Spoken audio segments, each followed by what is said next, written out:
Bonjour mes amis, capsule du mercredi, le jour des enfants.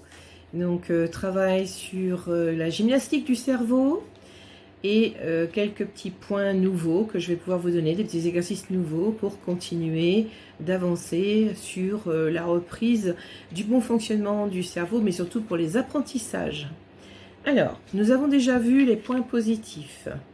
Nous avons vu en deuxième semaine le casque d'écoute. Je vous invite, pour ceux qui n'ont pas vu les premières vidéos, à aller les visionner pour vous approprier ces exercices.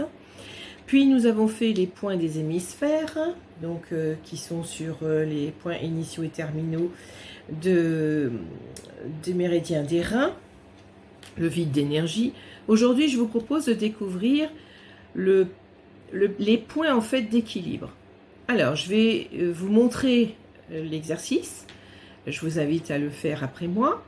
Donc, vous avez ici deux doigts, index et majeur, à rassembler pour que cela fasse un toucher neutre. Il faut savoir que chacune des mains, c'est du magnétisme, chacune des mains représente une polarité, main gauche négative, main droite positive. Le pouce est donc un toucher donc positif, je crois que c'est négatif, positif, négatif, positif, négatif, ce qui fait que si vous joignez ces deux doigts, vous allez avoir un toucher neutre. Vous allez chercher le creux qu'il y a derrière l'oreille, au-dessus de l'oreille, vous montez comme ça au-dessus et un peu en arrière, et vous avez les os du crâne qui s'emboîtent avec une petite dépression derrière et au-dessus de l'oreille, qui va être le point à masser avec ces deux doigts, pendant que la main gauche, enfin la main inverse, sera posée à plat sur le nombril. D'accord? Vous allez stimuler ce point pour le réveiller et ensuite vous restez juste en contact et vous allez respirer tranquillement 10 fois, inspiration, expiration, et ensuite vous changerez, vous inverserez les mains, vous ferez le même travail de l'autre côté. Alors, je vais vous donner quelques informations sur cet exercice avec les notes que j'avais prises donc à l'époque. Cet exercice va vous aider à la prise de décision, la concentration et la pensée associative, les activités visuelles expressives proches, la prise de conscience sensorielle pour le cerveau postérieur, la prise de contact avec les émotions, le cerveau limbique, et la relaxation du mouvement crânien.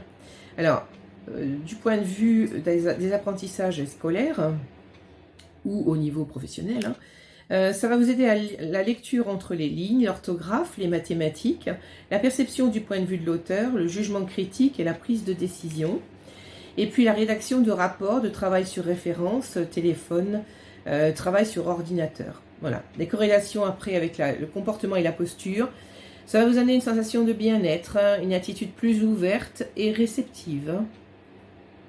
Les yeux et les oreilles seront plus de niveau par rapport aux épaules. Ça nous redresse. L'élimination des effets dus surtout aux attitudes et postures de surconcentration. Quand il y a longtemps que je fais un travail assise et une concentration forte pour une révision ou pour un passage d'examen. Amélioration des réflexes, y compris ceux du mouvement croisé. Alors, on donne ça aussi beaucoup après avoir fait un travail long sur ordinateur pour se recentrer et pour relancer un peu la machine. Donc, c'est une activité qui est simple. Alors, je reviens toujours à la précision sur cette méthode-là. Ces exercices séparément peuvent aider ponctuellement, mais ils ne feront pas l'objet d'une remise à niveau totale. Il faut faire une séance pour ça parce qu'il y a toujours une part d'émotionnel là-dedans. Et il faut demander au corps, bien sûr, quel est l'exercice qu'il souhaite le plus emmagasiner, le plus s'approprier. Et parce que ça rétablit en fait des connexions neuronales. Donc s'il n'y a pas besoin dans ce secteur-là chez vous, ça ne dégradera pas, mais ça n'apportera pas beaucoup plus.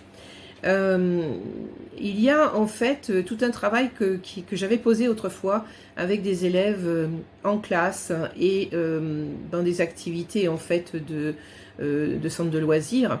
C'était comme une petite ronde, j'avais enchaîné, et ça c'est vraiment la chose à faire, enchaîner plusieurs exercices qui marchent ensemble en fait et qui vont s'entraîner et qui vont donc jouer sur toute une partie, toute une dimension du cerveau. Alors moi je vous propose de faire cela, je vous les partagerai dans une rencontre en atelier si vous le souhaitez. On peut le faire en visio, Si vous êtes intéressé, j'aimerais que vous me le fassiez savoir par tous les moyens que j'ai au niveau de mes publications, mais également, vous pouvez m'appeler, hein, vous avez mes contacts téléphoniques et mon email.